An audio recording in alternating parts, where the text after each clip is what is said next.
Thank you so much for that, Benita. That's a huge help. Could you now take us through some of the key running workouts that you'd expect to see across those phases?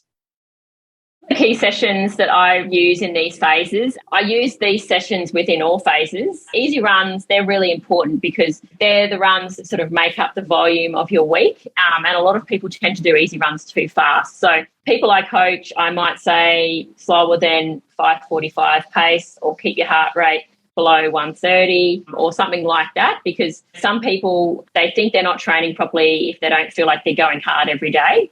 If you're fairly new to running, you might think you've got to run hard all the time, and that's not going to get you the best results. So the easy runs are really important, and it's really important that you go easy. And sometimes that means running by yourself, because sometimes if you're running with a lot of people, you tend to sort of go a bit too fast. But at the same time, it's actually more fun often to do your long run with people. So you just got to sort of monitor that yourself and be smart with the easy runs. The next one is the long run, and this is the longest run of your week. Usually people do on Sunday. Some people that I coach for marathons, they might have some marathon-paced efforts within a long run, and that's probably every few weeks. And then the next week, the long run's just nice and easy. So you can vary long runs around with what you're doing. Usually if someone's training for 5K, 10K or half marathon and they're intermediate or advanced levels, the long run's just nice and easy. And that could gradually increase in volume over time as you get more into your running and more into your program. So generally the build phase to long runs are the longest. And there might be a 4-week block in that build phase where it has quite a few long runs. And then when you taper off, the long runs start decreasing in volume. But usually by the number of long runs people have done, even through the base phase, that's often an indicator of how fit they are.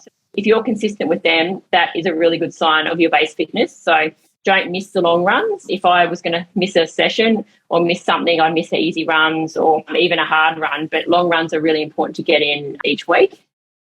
And then tempo runs, they're really important as well, and they're a great addition to any program. And often people miss tempo runs. So they do interval sessions and they do their long run and they miss a tempo run. And that tempo run, if you're training for a marathon, the pace can vary from half marathon pace to slightly quicker to slightly slower. And it's usually between 20 and 30 minutes of solid running, but it shouldn't be something where you stop and you can't do a little bit more. Interval sessions, often you finish and you stop and they're pretty hard. You could maybe do one more rep. I don't like people doing sessions where they stop and they're absolutely hammered for like days afterwards. So tempo runs should feel fairly good when you finish. Like you've trained hard, but probably not as hard as an interval session.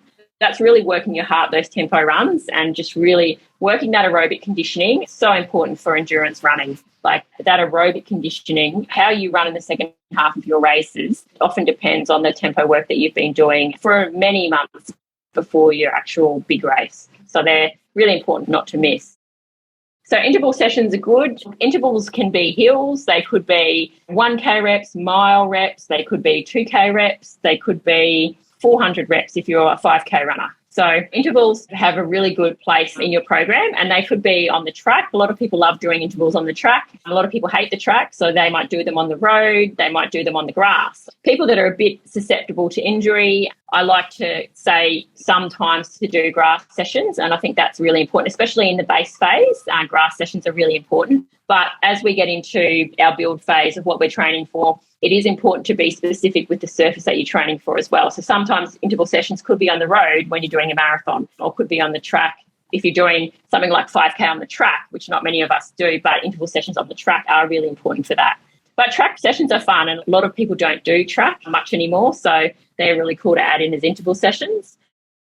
That's probably what I would look at in a program, and then vary everything around too. So I always vary the different sessions around and look at different length reps in tempo runs. Putting in paces or putting in heart rate is a really good way to track how you're going. You've got to really make sure that you're on top of things. And sometimes if you're a little bit tired, check your heart rate when you start, and if your heart rate's a bit higher, then you run a bit slower in your tempo run. So it is really important that you can monitor everything, and that's having a good watch. Look, I've got the Polar watch, but having a good watch is really good to monitor how you're going and how you're feeling even, and what you should be doing in sessions.